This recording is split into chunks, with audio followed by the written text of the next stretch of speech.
Hi everyone, I'm Naomi Firestone Teeter, Executive Director of Jewish Book Council, and I'm so pleased to welcome you tonight on behalf of JBC. We're thrilled to be able to partner on tonight's event with the Center for Fiction and The Neighborhood, an urban center for Jewish life, two outstanding organizations who are bringing meaningful and rich cultural content into community. Jewish Book Council's last in-person program was in February 2020 and featured Abby Stein, so it feels perfectly fitting to be able to resume our in-person events this evening with Abby. And yes, yay. And we're so proud to be able to bring her together with the debut novelist, Felicia, the author of Shmutz, which will be published this summer. For those of you unfamiliar with our work at Jewish Book Council, we are a nonprofit that aims to educate, enrich, and strengthen community through Jewish literature. Each year, JBC reaches more than 500,000 readers with weekly reviews and essays, arranges 1,400 Jewish literary programs, publishes the literary journal Paper Brigade, presents the National Jewish Book Awards, and provides discussion resources to over 2,000 book clubs, among other activities. I hope you'll visit our website to learn more about all of our programs and resources. And for those of you unfamiliar with The Neighborhood, they are a new model of Jewish cultural and community center designed to match the needs and spirit of Jewish communities in central and northern Brooklyn.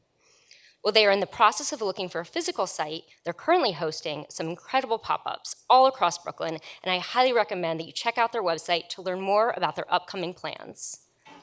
Before I properly introduce our two authors, I want to extend my gratitude to JBC's incredible program director, Evie Sapphire Bernstein, up here in the front,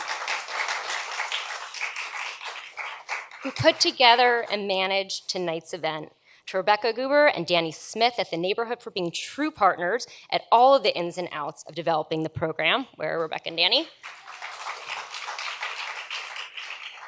And to Melanie McNair at the Center for Fiction for all of her support and for hosting us this evening.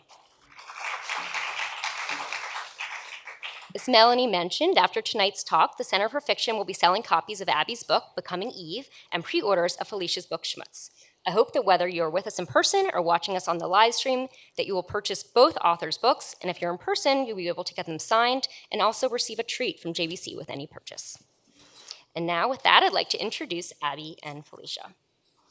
Abby Stein is a rabbi, educator, author, and activist. Raised in a Hasidic family, Abby is a direct descendant of its founder, the Baal Shem Tov. She was ordained in 2011. After leaving the Hasidic community and coming out as a woman of trans experience, she has given over 400 speeches around the world, raising awareness of LGBTQ issues in Judaism, anti-Semitism, media, and more. Her book, Becoming Eve, was published in 2019 by Seal Press. In 2020, she was named one of the world's top 50 thinkers by Prospect magazine. Felicia Berliner lives in New York City. Shmutz is her first novel and will be published in July by Atria Books.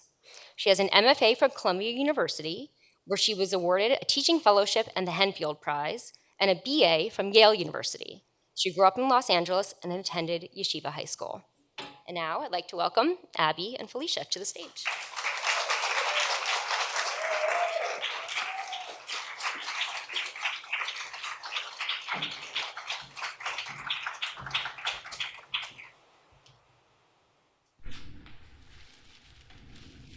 Is my mic working? Yeah. Perfect. Do you want to check yours? How about mine? It's working. Awesome. I see lots of thumbs up. Do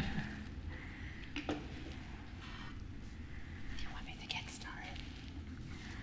If you want to start with reading. I would like to say thank you, first of all. I want to thank the Jewish Book Council and the Neighborhood, and especially the Center for Fiction for hosting us. I want to thank all of you for coming out on this very muggy night. And also, there's not even a book yet for you to buy.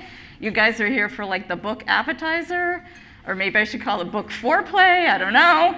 I think foreplay. Foreplay, for Shmutz, okay. It's definitely foreplay. You know, the food and the sex, they're kind of, combined themes here. And thank you, Abby, so much for, having this conversation tonight. Really appreciate it. Well, thank you for doing this with me and for the honor. And I know I was sent this book a few months ago already, which I assume was you directly telling your editor and publisher that they should send it to me. And I I've truly appreciated, as you will all see in a minute. And I want to say that over the past few days, specifically when we had the phone call and then before this event, Felicia kept telling me, when I would say stuff, she kept telling me, oh, you should say that during the talk. But what I think is so powerful, that everything you're going to hear me say about this book, I'm not just saying this for all of you. It's real. I really mean it and I really feel it, because I also said all of them in private. Not all of them, but most of them. And I really just mean it. It's so powerful, it's so beautiful, and it's truly an honor to get to do that with you and to have your first event with me. And I'm like, why me? But I will take it. And if I may say also, thank you to the Jewish Book Council, who I have done several events with, some directly, some through communities, and obviously the Center of Fiction, which is my first time here, and I cannot believe that I grew up literally, my parents live half an hour walking from here, and I cannot believe I've never been here before. So thank you all. Are you starting with a reading? Yeah. Do you want to do a reading? Yeah. So I mean, that's kind of the book appetizer, right? we get the foreplay that is not even available yet. Like, Yes. there's no way, what you are about to hear, you have no way of learning anywhere else. Yes. Exactly. All right. So I'm going to read from the opening of Shmutz. The first chapter is called Daughter of Israel. The doctor's nails are shiny, glittering around the pen. She points at Razel. You don't want to get married? Dr. Podaretz asks. Razel shakes her head. I want, she corrects, but I can't. Mommy sent me to you because I told her and the matchmaker, no meetings, no basho. She told her mother she's scared of sex, which is true. Scared she won't ever find a husband, also true, just not everything that is true. You can't? The doctor's forehead wrinkles. Why not? Razel's thighs clench. Her thick tights press so close they might as well be stitched together under her long wool skirt, guarding against the feeling that even under all this fabric, a part of her will be exposed. For the sake of finding a husband, though, she will say it. Too much watching, Razel answers, but the doctor doesn't react. On the computer, Razel adds, blushing. The heat of saying it rises from her temples, from the tops of her ears. Wait, you mean pornography? Razel nods slightly, a hint of yes. Porn, that's what she watches. Shmutz. All right, Dr. Podaretz is nodding her head too, as if this isn't unusual. Let's talk about it. What do you like to watch? Like to watch?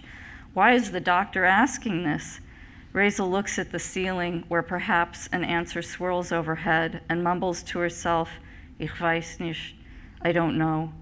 She's not sure what happens to her during the nights of porn. Razel thought Dr. Podaretz would tell her what's going on and how to make it stop. So far not. Instead, the doctor's question reminds Razel of a video she saw the night before. College girls play games. 3 girls lay on a bed on their bellies, wearing shirts but nothing below, their bare tushes sticking up. 2 of them played a silly video game, chatting and laughing, while a man stooped the one in the middle. Weren't they too old to be playing these games? And didn't they see what was happening between them? Didn't they notice the stooping? She wasn't talking, the girl in the middle, but sometimes she reached her hand around behind her back and held her tush. Razel remembers the girl's nice manicure, her bright pink nails. Razel squeezes her legs together even tighter, aware that the video memory has stirred sensation down there. She smiles weakly, wondering if Dr. Podaretz can tell. But the doctor just tilts her head to one side and asks, can you say a bit more? Preferably in English. I'm sorry, my Yiddish is rather limited. The doctor doesn't sound sorry, but Razel breathes in, getting ready. It seems an impossible task to say what she knows. Never mind that her knowledge is entirely virtual. The only hands that have ever touched her body are her own, but the videos imprinted in her memory will not be erased or sealed shut. No angel will come to wipe away her knowledge like the angel who teaches the Talmud to every infant in utero, then pinches the baby's lips shut at birth, leaving the small hollow between nose and lip as a reminder. The child must relearn the Talmud with a new consciousness, with a free will. If only Razel could come to the marriage bed like this, fully innocent, newborn and unknowing, as eager to learn sexual pleasure as if she had not a shred of digital experience. It's too late, though, for this kind of purity. Razel sinks lower in the armchair, and the wine-colored leather creaks without mercy each time she moves. Razel fears she cannot be reconciled with the sex that awaits her, post-ritual bath, Friday night sex. Will she take off her special bride's nightgown and be naked? Will she ever persuade her chusin, the husband of her future, to put his tongue down there? Based on the women Razel's seen in videos, she doesn't think she can live without this, and she fears her chusin will think she's Prost, a coarse girl with ugly wishes. Sometimes she dares to hope if she takes her chusin's cock dick into her mouth just once, he won't be able to live without it either. Of this, porn has her convinced. If she can just stop watching porn now, perhaps it's not too late to find a chusin, to get married. Thanks.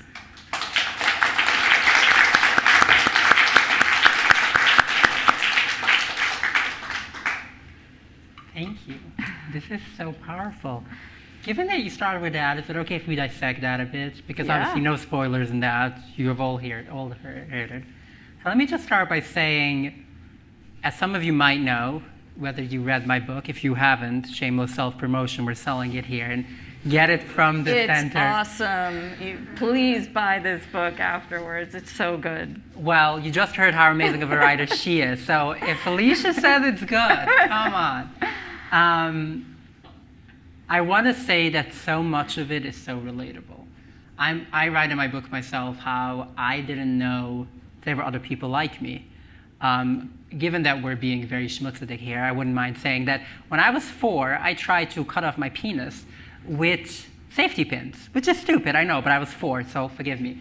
I even then already knew that there was something, I can't really explain it. I never saw a naked person, as you can tell from this story, that Razel doesn't know anything about other people's bodies, and probably very little about her own as well. And then I went online for the first time, and I was 20, and the first thing I searched, we haven't given away what Razel searched first, but there's some other things, how she gets to ultimately find a porn. But for me, it was I searched whether a boy can turn into a girl, which surprisingly, I will admit, also led to porn quite easily, which is probably part of the bigger problem of the sexualization of trans women specifically. But so much of it was so relatable. Her learning her own language, to me, I think that's the most fascinating thing. And I saw it's even in the back cover, so no spoilers there either. But learning Yiddish words for sex. I was telling you before, a lot of you might know that certain different languages tend to have a lot of words for something that is special or something that that specific society deals a lot with. Like a lot of native Alaskans, for example, have like a really high amount of words for snow. They lived with snow and so on. Yiddish has a very high amount of words for sex, all different kinds. There's everything from shtuppen to the mitzvah to, I believe you also have the ganze mais is also in the book. All of these words are simply different words for sex. But she didn't know any of that. And it's a very accurate description because I didn't know any of that. And I got sex ed, Hasidic version, which was a rabbi going like this and holding a pen and showing me how sex works a night before the wedding. And even I didn't know most of those words. But I'm curious to hear from you, like, what went into that? Like, how much I assume you knew a lot, and as we have already discussed, like, I find that, like, in between, kind of not in and not out, which you say is works for your own description. But what made you think of exploring that and, like, trying to understand that? Yeah, thank you. I really wanted to write about a character struggling with identity and the struggle, the wrestling between her love for her family. She really loves her not just her family, but her community. She feels deeply connected to God. But once she discovers the porn, she is very intrigued. And some of it is shocking and horrifying, but there is also an introduction to pleasure for her. And this is Raisel's dilemma. And I think many of us have a dilemma of feeling like we don't belong in the community we're in, or that if we admit who we really are and the secret parts of ourselves, that we'll be disowned, disinherited, kicked out. And this is really an impossible dilemma. I love Maggie Nelson, and what she says is, that the binary of normative and transgressive is unsustainable. And that's really what this book is about. And how perfect that it's Pride Month and that we're here, having this conversation. I love that you mentioned the binary is unsustainable. I don't know how that's not a t-shirt yet, or maybe it is that I'm unaware of. Actually, it came up earlier last year. The Jewish Book Council did a project before Pesach, for Passover. I think it was mostly authors. I'm not sure if it was all authors. Was it all authors? I'm literally asking the Jewish Book Council. Authors and artists, amazing.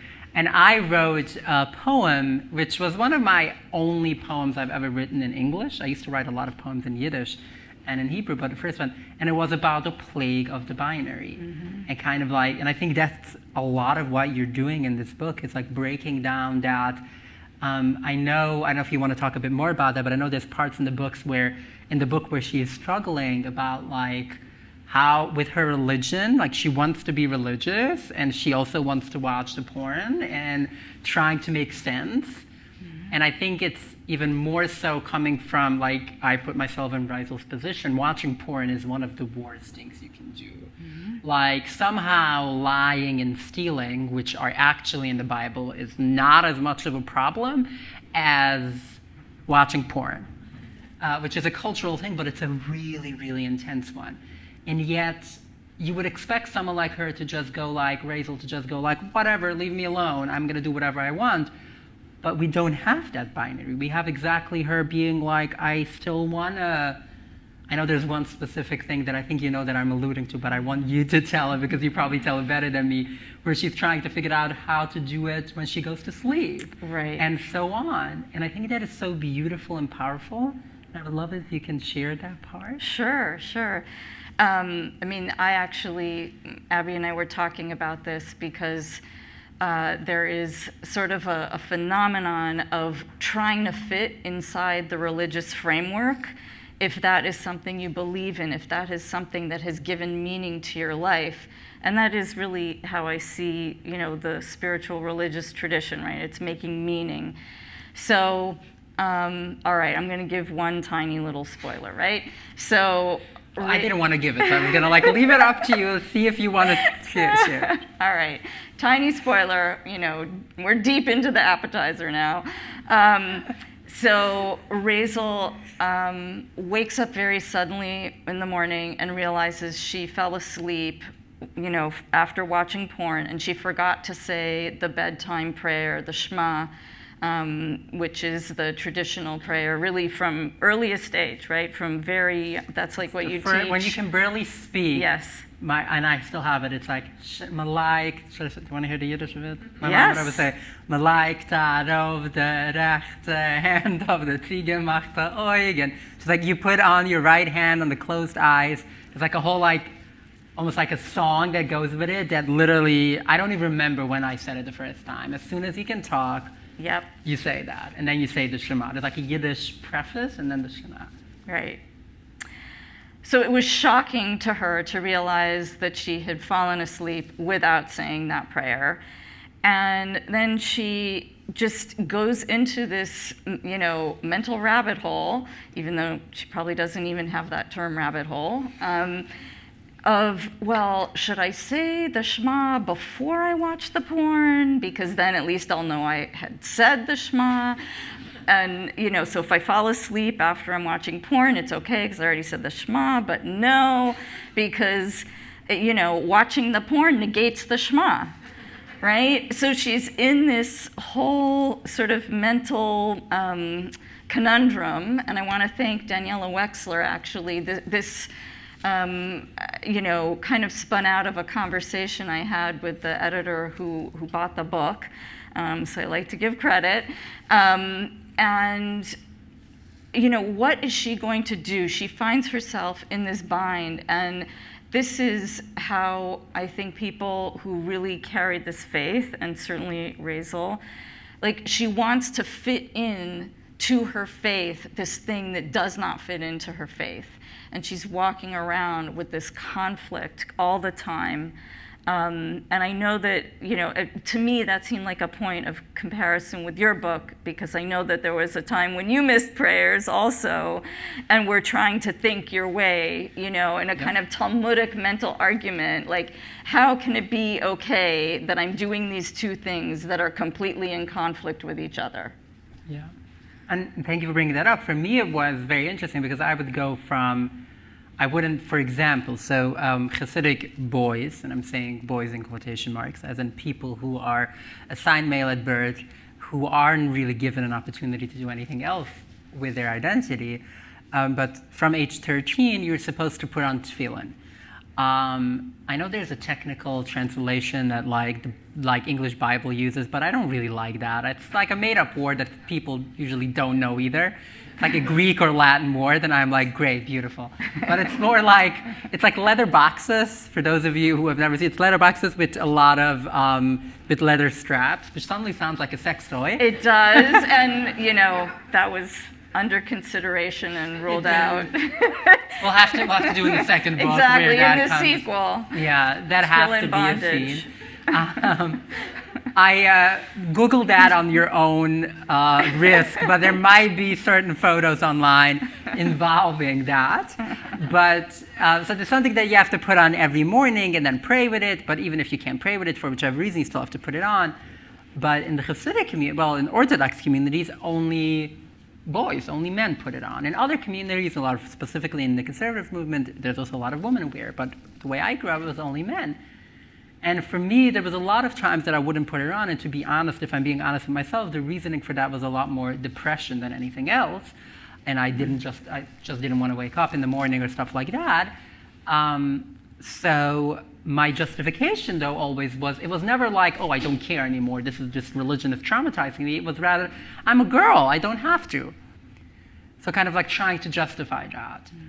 And I would say I love the way you were describing it. And I assume you would agree with saying that it's not a contradiction. To Razel, it might be, and I would love to hear your own thoughts on that as well.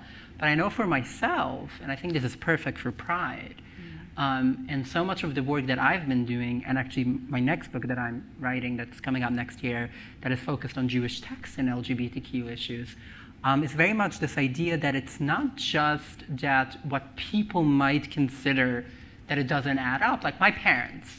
Will you allow me to tell a story, or do you want to respond to that first? Okay, because I know people came here for you, not for me. I'm just the interviewer. But this is part of the Jewish and Hasidic tradition is storytelling. Oh, so yes. You have to tell a story. We're very good at storytelling. But so I think one of those moments that I had that made me realize of that binary is Yom Kippur 2013. It was my first year after leaving the community, and I was really in the everything Jewish is stupid and bullshit and I hate everything kind of place in my life. And I organized a camping trip for a lot of people who also grew up in religious communities. And we got on the menu that we bought was as many parts of a pig we could possibly find. I'm literally pork hot dogs and pork chops and bacon and ham. It was everything. We got everything. And then we're sitting around the fire, a few friends and I, and it wasn't even planned or anything. And suddenly a friend of mine who used to be kind of like a chazan, like a Hasidic cantor, starts singing, and suddenly we're all singing Kol Nidre. So Kol Nidre is like the opening prayer of Yom Kippur. It's like that extremely serious moment of the Day of Atonement. And it struck me at that moment that it didn't feel like when we thought about it, a lot of us grew up thinking that it was a contradiction, but we thought like, whatever, it just was natural. But here's the kicker. A year after that, I joined a community on the Upper West Side. And I went there for Yom Kippur. And they asked me to read the Haftarah, to read Maftir, which is like a part of the books of the prophets that you chant. I did that. And there was a live stream. So after Yom Kippur, there was a video going around Hasidic communities because it was very interesting. I was dressed, I didn't look Hasidic, but I was dressed Hasidic. Like I had like the white kittel, the white garment, and like the talit. So it was kind of hilarious to some people, I guess. And it was obviously mixed seating, which sounds like a terrible thing, very schmutzidig. And there was a woman rabbi and all of that. And my father watched it. And then he told me, I would rather you do what you did last year, without going into details, but he was aware that that meant, in other words, he said, I would rather you go eat pork than, on Yom Kippur, than go to a non-Orthodox synagogue. Because to him, it was black and white. Like, you either watch porn or you say the Shema. You don't do both. Yet for me, and the thing I want to hear your thoughts, for me, this isn't just okay Judaism. The most beautiful part of my Judaism, and what I call, I've been focusing on that recently, queer Judaism, is the knowledge that that's not just okay, it's beautiful. So I guess let's call it schmutzige Judaism. I want to hear your thoughts on that. Excellent. Well, I love that you brought up the kittel and wearing the kittel. This is maybe a slight digression, but I wear my father and grandfather's kittel on Pesach. That's beautiful. I love it. Thank you. But I put it on, and I often wonder, well, when I put this on, am I putting on the patriarchy? Am I putting on the authoritarian approach, saying, I'm the leader, follow me? And I'm wondering, how you felt in that kittel. I can tell you how I resolve this is I usually wear like a sundress because my kitchen is boiling hot from chicken soup and brisket and all of that, and I leave the kittel open. So there's usually like a red sundress and this kittel, which is a long white robe. It's got like embroidery on the collar, and just trying to find that path of taking the symbols and the rituals that have so much meaning. I can hear my grandfather chanting the Haggadah. I can hear my father chanting the Haggadah.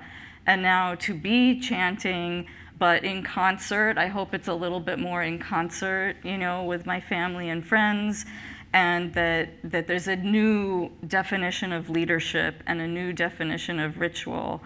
But tell me about wearing the kittel. Do you want to explain what the Haggadah is? Just yes, to make sure everyone thank you. The traditional Jewish text that is read at the Passover Seder. Many people read it way into the night, including, until the time to say that prayer, the Shema. Not only do you say it at bedtime, you also say it in the morning. You say it a few times a day.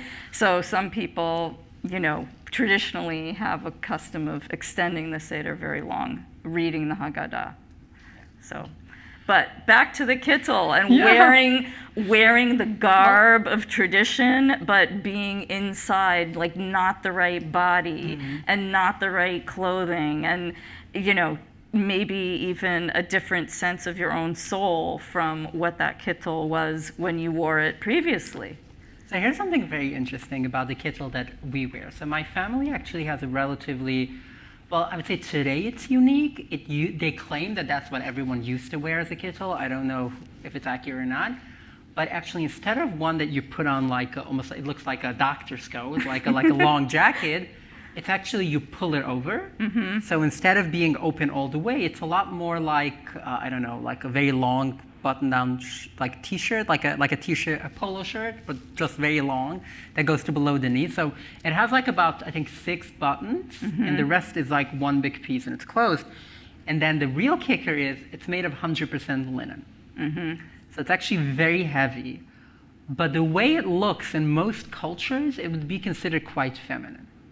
Specifically the way we do it, and in my family, the head of the family, so actually everyone wears a kittel at the Seder, meaning all the married men wear kittel at the Seder, but the head of the family also wears it covered in like really nice like silver. In addition to the embroidery, there's like silver kind of like lines and silver decorations. And then you wear with a white belt that's extremely tight across like hair. And like, I feel like in most societies let's not forget, and then very long white stockings and shiny step-in shoes. And many other, you can look up photos. If you look up photos, even if you just look me up and you will see photos from before, you will see those like shoes that I'm talking about in the tights. It feels very feminine in a modern world. So for me, the kittel was actually one of the things I held on to for a very long time. And it was also the fact that the synagogue I started going to, they do the Yom Kippur service in a hall because like they need more space, and it's very cold there. So the kittel was perfect actually. But I would say one other thing that I did though was that year, 2014. So this was a year before I started hormone physical transition, and 2 years before I came out. And I bought a pair of white pants that were straight out of a women's section, and they were they were women's pants, which is kind of stupid, as we all know. Like, come on, why does clothing have to be gendered most of the time? But whatever. And I would wear that under the kittel, and I think that also really helped me kind of find that balance. Kind of like what you do, right? The red sundress or the white pants, yeah. Do we still have time, or do we need to go to questions? Sorry, what did you say? 10 more minutes. Perfect. Okay. I'm curious if we can do this. So there's a glossary at the end of the book, which I think is amazing.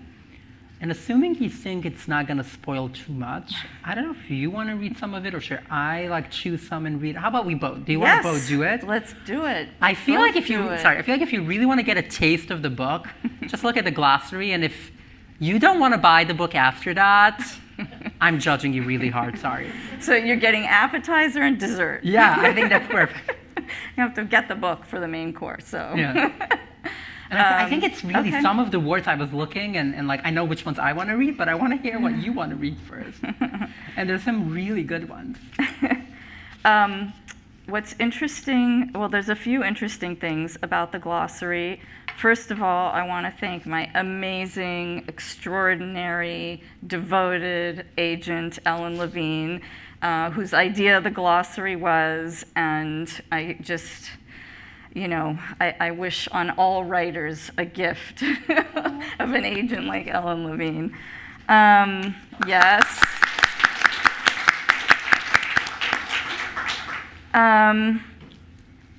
Okay, and so another interesting thing about the glossary is that it is a mix of words that are Yiddish and words that are what's called in the book Reislish, because she has to make up her own words, her own vocabulary. Some of the words that she hears in online porn just sound too harsh for her, and she wants to create new words that have more of a Yiddish, familiar, comforting feeling, even though she's looking at this, very harsh and unfamiliar online pornography world. So this glossary, you will not find it in Oxford anything. Like, this is not standard, not scholarship. Oxford is not good enough. This is so much better. Come on. Okay, so let me see. I really want to say Gunish McGunish in honor of my grandma. I definitely expanded my Yiddish beyond what my grandma ever said to me. But Gunish McGunish is one of the ones that she said to me, which literally means nothing with nothing. Or, more metaphorically, you get nothing for nothing, or it's worthless. And this is Raisel's father's view of college, and he calls it Goyisha College, which is basically just college. Like any college would be Goyisha College, but that's like a huge pejorative in her family's view. Yes? Yeah, I just want to say that my dad actually said the exact same thing when I got into college. Well, first he said, I had a long conversation with my dad about college because before I applied, I asked him if he would pay for my college if I go to Yeshiva University, which might sound very religious to some of you, but where I come from, even Bais Yaakov isn't religious enough. Yeshiva University is like not even Jewish as far as they're concerned. And he said, no, you can't go to college. What are you doing? And then when I got into Columbia, which is another thing I guess we have in common, and he suddenly freaked out. And like as little as he knows about colleges, even he knew about Columbia, mostly through the medical center, but even he knew about that. And he was really concerned that if I go there, I will actually like it and actually be like, have a normal life. So then he was like, you know what? If you go to YU, I will pay for it. After I got into Columbia. But then I was like, too late, sorry. I love that. I'm not kidding.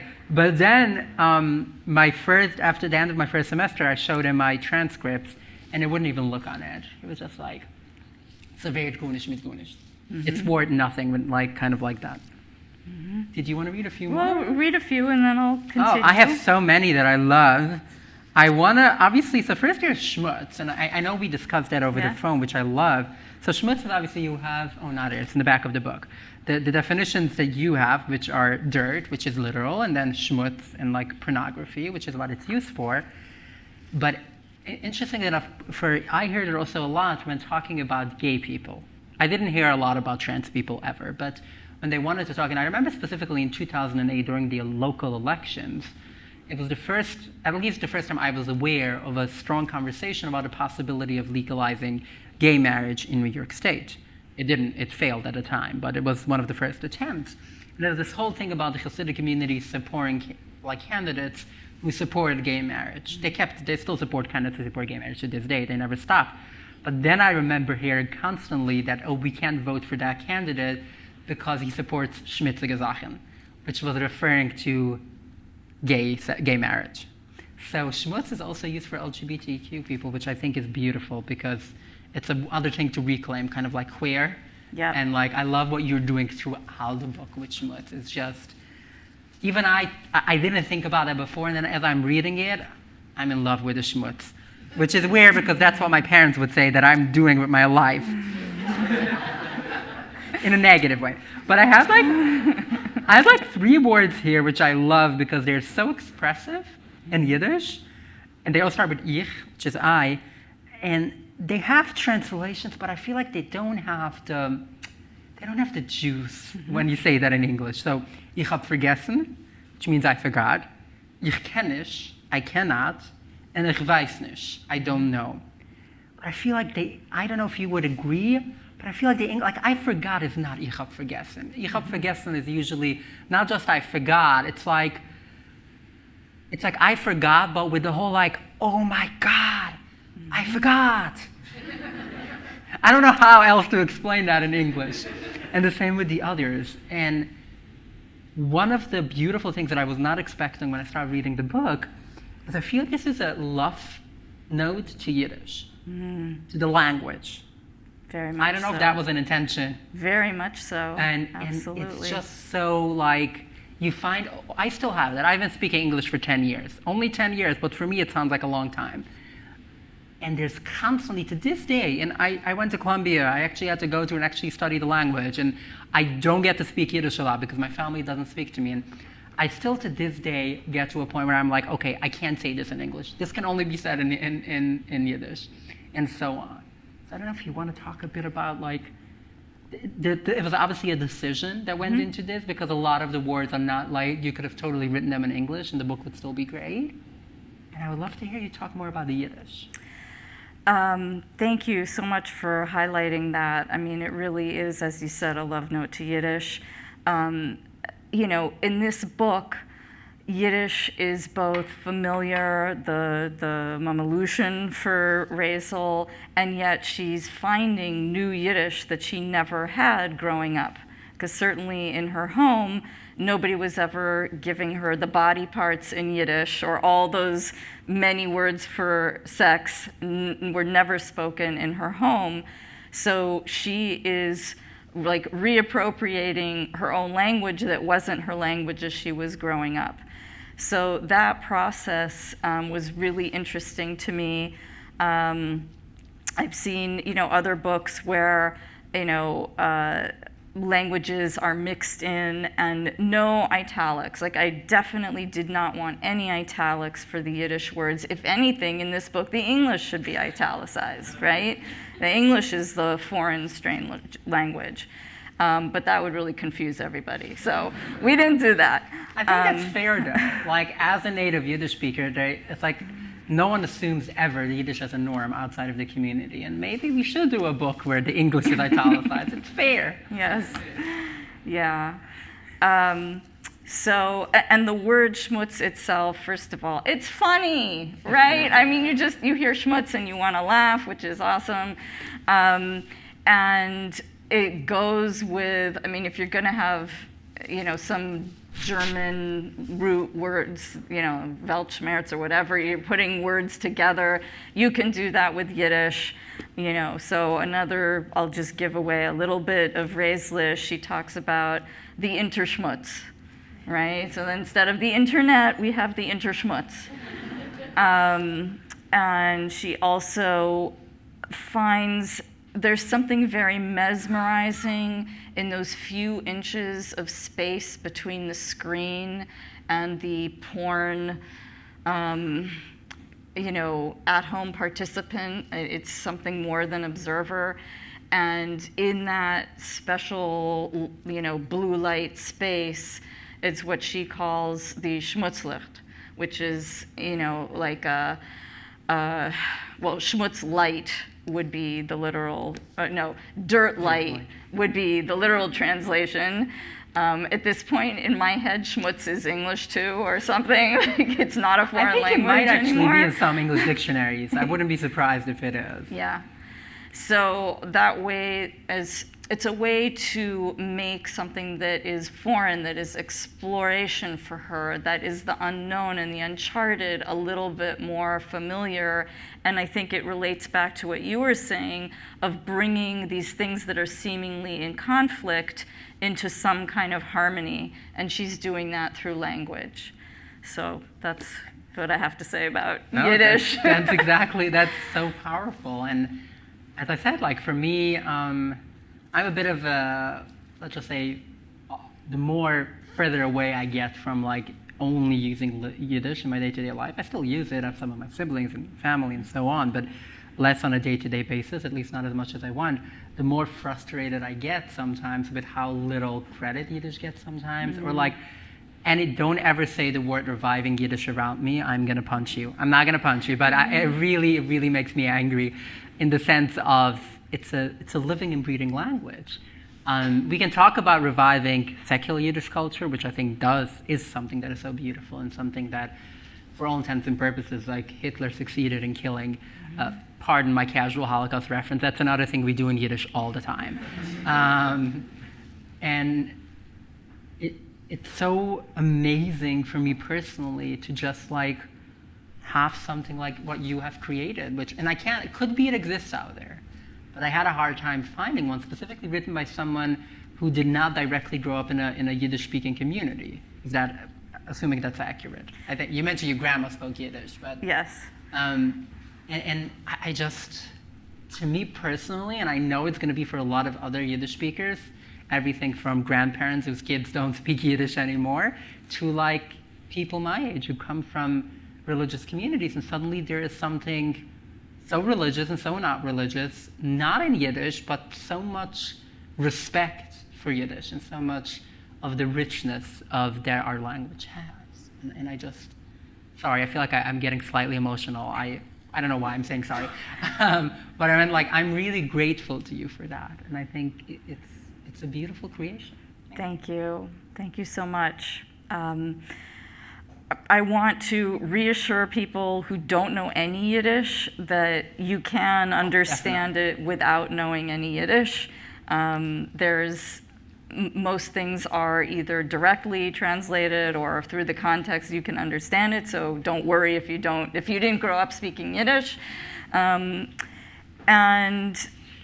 yes, I think that access into Yiddish culture, Yiddish cultures, ultra-Orthodox communities, right, is very part of the mission of the book. And I think my own inside-outside experience of having a Shiva education, having so many Orthodox family and friends, some extended family that are ultra-Orthodox, and seeing... I'm so sorry about that, by the way. Well, I'm not. I feel blessed. I feel really blessed. And I'm not expecting them to read the book, but that's okay, right? Maybe I should write, now I'm thinking, maybe I should do a full Yiddish translation, and then maybe the Yiddish words we'll put in English. Awesome, I love that. See how that goes. Did you turn on the lights to tell me to go? I love that. Really good. Can I just ask you, is there anything else you want to say before we go to the Q&A? I think we should just out do what, it. what Okay. people want to hear. Okay, amazing. All right, raise your hands and I'll bring the mic to you if you have a question. Thank you so much. So I guess my question is related to what, Felicia, what you just said about you feel blessed to have ultra-Orthodox in your extended family. And Abby, about some of your reflections of coming from an ultra-Orthodox family and the way you've been treated leaving the community. I'm Jewish. 2% of the U.S. is Jewish, but we're definitely over 2% in Brooklyn. But our community is fractured. And it's interesting because I've had a lot of non-Jewish people like, have you seen Unorthodox on Netflix? And is that really how it is? And, there's so much curiosity about these ultra-Orthodox communities. And there's a line between exploiting and respecting.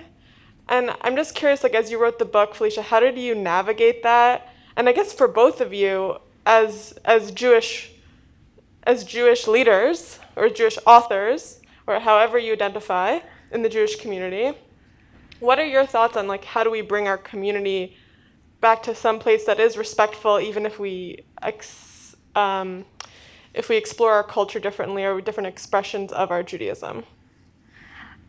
Thank you so much. You reminded me of a thing I wanted to say, so excellent. And as far as names, we could definitely say we're Jewish kittel wearers.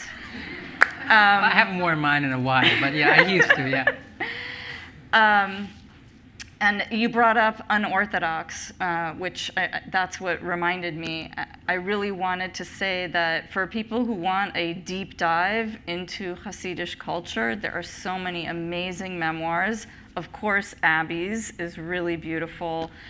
It inspired me, and I can't speak highly enough of it. So. But Unorthodox, most people know the Netflix show that was adapted from a memoir by Deborah Feldman, so that is another way to learn about the Hasidic community. Shulam Dean wrote a beautiful memoir, All Who Go Do Not Return. So this is a work of fiction. It is a way of entering a fictional world, right? It's not an ethnography, but the intent here is definitely to show Raisel's conflict, and the reader is brought in. The reader is asked to have a moment of empathy and not coming in with an ideology. So to me, that is how I approached writing this. And certainly hope people will read memoirs, read fiction, and grow to learn more about the ultra-Orthodox communities. Thank you. I would add, first of all, I love that you said that in Brooklyn it's more than 2%, which is very interesting because when I was doing my ordination, and I'm going to already change it a bit because it was a very racist statement the way I was taught it. I was taught it, but basically, the idea was we were told that usually in most places around the world, if you live in a place, let's say, I don't know, take any city in the US that is not New York, and you need someone to do something for you on Shabbat that a Jew is not allowed to do, certain times you're allowed to ask a non-Jew to do that. So usually you can just assume you see someone, and if they don't look Jewish, which in our context just meant they're not dressed religiously, you're allowed to assume that they are not Jewish.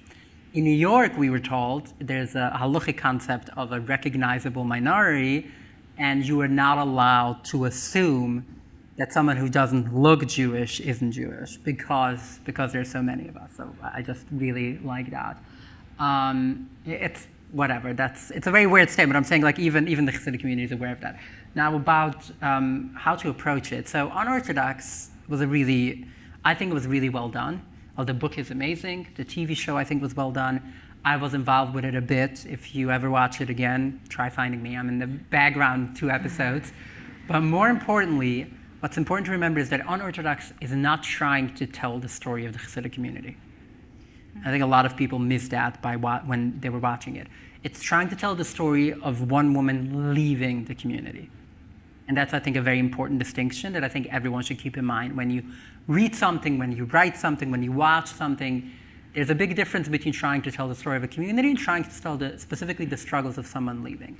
For me personally, when I wrote my book, and I wrote about it in the introduction to my book as well, I think the biggest thing that I kept in mind is that I don't want to exoticize them, I don't want to demonize them, but find that balance. And one of the biggest and I think best feedback that I've gotten for my book has been that people take it and they were like, I was expecting so much hate, and there isn't, which there really isn't, because there's even true stories, a few that I've cut out because I felt it's a bit too intense, but also trying to find that balance. Like, let me give you a random example.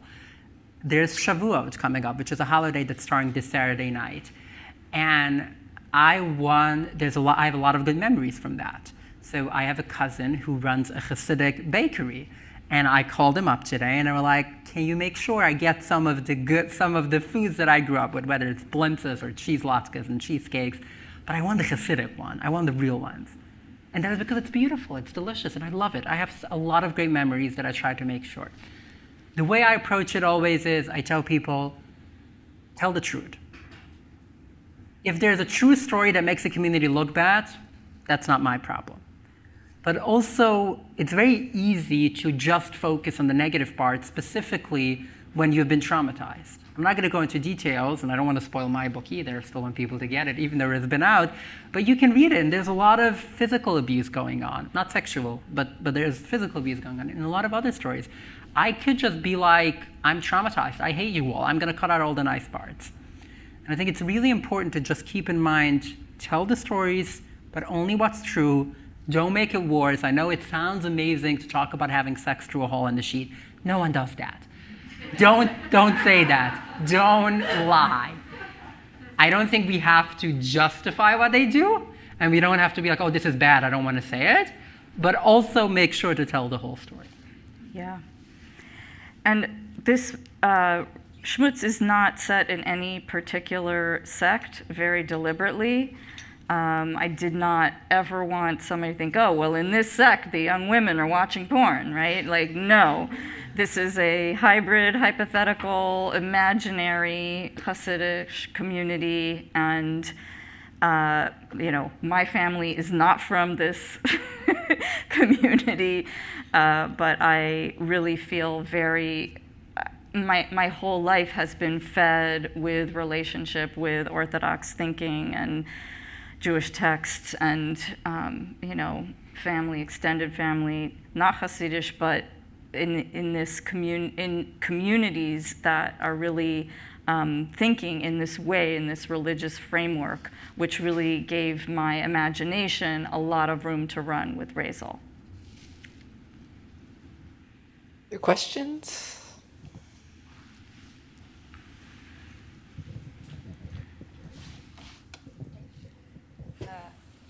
Should I stand? Should this be something I do? Hello.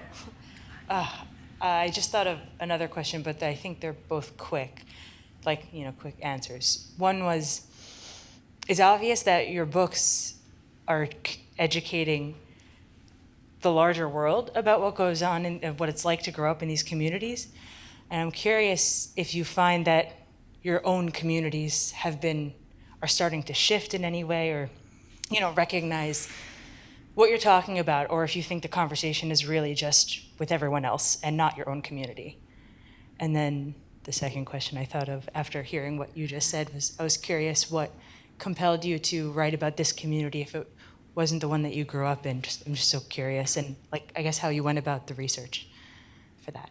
Thank you. You do the second one first and Yeah. do the first one? Okay.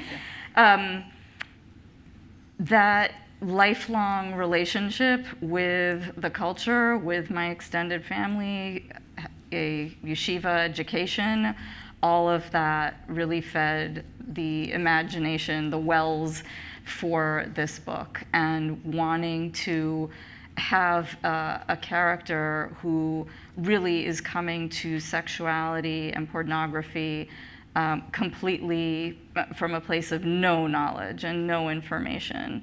So she was the ideal protagonist to tell this story about conflict, or, you know, I'm going to call it conflict because really for her it is. I know, you know, I think it's a conflict for everyone as you start out. Yes. It was a very big conflict. Yes. I think the beauty is when you can at a later point reconcile them. At the beginning, Right. it's always a conflict. Well, we'll hold a prayer for Razel.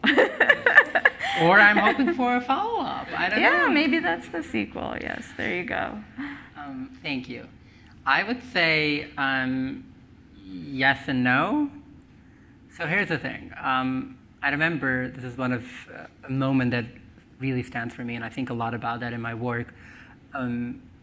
About a few weeks after I came out, without me planning or intending for it, I started getting a lot of media requests and suddenly had this opportunity. I was the first person who grew up Hasidic to openly come out as trans, and there was suddenly a lot of interest, and I had to make this decision: do I want to lean into it, or do I want to like say no and like keep my like not lean into telling those stories and like taking up kind of like that activist trying to help people? And I sat down with my therapist, which, by the way, I'm a huge fan of therapy, FYI. I was sitting down with my therapist, and she told me that activism can be really, really, you can burn out very fast. It gets really exhausting. I mean, I think abortion is a good example right now. I was just in Washington a few weeks ago to talk at a rally, and so and the shirts that we had was from this mission started by NCJW, National Council of Jewish Women, which is 73 forward. And I'm like, this has been going on, like we're almost back at 1972. Because 1973 was the Roe v. Wade, and like we're almost back at where it started. And like, how do these people feel? Like I'm trying to imagine the activists who were in the streets in 1972 trying to fight for abortion, what they have to be going through right now. What we're all going through, but just like to imagine that. So she's like, you need to have a tangible goal. Write out for yourself a tangible goal. When would you consider that you've actually accomplished something? Obviously, the goal would be that everyone could live their lives and everyone is celebrated because of who they are, not in spite of who they are, and that we recognize that queer people are not okay, but beautiful. But that's, you know, we're not there. So I said, I want the Hasidic community to become transphobic. Which sounds ridiculous. I don't want anyone to be transphobic. Don't get me wrong. I'm like always afraid that someone's going to take that tidbit and be like, Abby Stein wants people to be transphobic. I do not want anyone to be transphobic. But in a community where that was never discussed, kind of like Razel doesn't have words for anything, I didn't have words for who I was. And I wanted them to talk about it. And the reality has been that I've accomplished that. They are talking about it. We're not going to talk about all the death threats I'm getting. We're not going to talk about all the worst things I've been called. Being called Shmutz is already the least of the bad things I've been called. But it has started a conversation. Do I think that even in the next few years, I envision a Hasidic community where you can be trans? Unfortunately, I don't. I do think there's a bit of a kind of a split happening, and very similar to like Orthodoxy split into Modern and Ultra-Orthodox like about a century ago or a bit less, kind of Hasidic communities kind of splitting up, and there's a growing, I'm going to call it Modern Hasidic for the lack of a better word. And I think with those kind of groups, with those kind of Hasidic people, yes, there might be a possibility. With the mainstream, unfortunately, I don't see it happening. So a big part of it is for outsiders, is for the rest of the world. I think specifically the Jewish world has to still do a lot of soul searching and a lot of research to really understand, specifically given the amount of people who are leaving. I know like there's an organization called Footsteps, which is a nonprofit in New York that is helping people who are leaving I've been a member for 10 years, and they've been around for about 20 years. And they had such a struggle in the beginning to get the rest of the Jewish world to care and to actually support. So, and that has gotten a lot better. But that is a big part of it, to reach the outside world and the world as a whole. But a big part of it is to indirectly start a conversation in the community. And I think Shmutz will start some conversations. It's starting one here. And you said something really interesting to me also about like the role of this novel in, you know, how it would open people's understanding. So I don't know if you wanted to say anything more about that. I think it's already, you talking about opening people in the community or outside of the community? I think the question is like, what is the place of a book like this, of somebody, you know, written by somebody who's inside and outside? Yeah. So you said something really interesting about that. And I think there's a certain space. You asked Felicia, like, why she would write as an outsider, though I don't think you're fully an outsider. As you said, you're inside, outsider, outsider, insider. But I think there's a certain place that only you can tell. Like, I don't know if I would be able to write anything like that, besides the fact that I don't know if I'm good at writing fiction. But you need to have that ability to look on this community from the outside and, yes, appreciate the details, but also know, let's put it this way. People ask me sometimes, do you think if you would have been raised in a different community, your experience in life would have been different? And I'm like, I don't know. I was only raised once. I don't, so like, I can only do so much by trying to place myself and be like, and I feel like so many of the words looking up and so many of those things, I would have never thought that this is an experience that someone is going to have. Like so many of Raisel's experiences, but she is having, which I think a lot of people in the Hasidic community are having, we might not realize that we're having. And you need someone like you to come and write a piece of literature like this. And I think it has a really powerful space, and it hasn't been done enough. I don't think there's anything like this book. Like, there's some great memoirs, there's some academic books written by total outsiders, which I'm trying not to curse, so I'm going to stop there. And maybe they also have a space, but there's an empty space of people who understand the community well enough, but know the outside world well enough from childhood to really come in and create something so powerful. And I think that's what you just did, and I'm hoping it's going to be the first of many for you and for hopefully a lot of other writers. Can we say amen to that? Sorry, we say Oman. Oman. Thank you. So I'll just add some other thanks because, you know, my current editors, Natalie Halleck and Lindsay Segnet, I just want to, you know, say thank you to them and all the amazing people who made this event possible. Thank you again to Jewish Book Council and the neighborhood and the Center for Fiction. I really am very grateful that we had this opportunity. So. Great, thank you both. That was amazing. Thank you.